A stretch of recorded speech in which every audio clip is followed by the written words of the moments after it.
এক স্কলারকে জিজ্ঞেস করা হলো সকালের বাতাসটা এত সুন্দর নির্মল আর সুস্নিগ্ধ কেন? ওই স্কলার উত্তর দিয়েছিল এর কারণ সকালবেলা ফজরের সময় মুনাফিক গুলো কাঁথার নিচে সব লুকিয়ে থাকে আর নাক ডেকে ঘুমায়, তাই মুনাফিকদের নাকের বাতাসের দুর্গন্ধ বাতাসে মেশে না, তাই বাতাসটা এত সুস্নিগ্ধ আর নির্মল।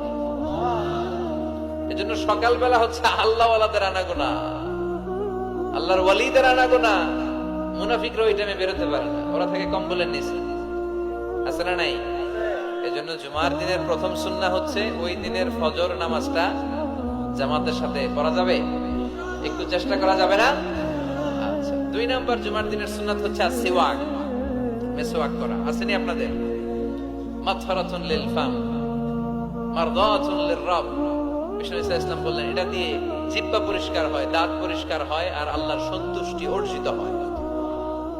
বিশ্বনবী জাইতুনের ডাল দিয়ে মেসওয়াক করতেন আর বলতেন নি'মা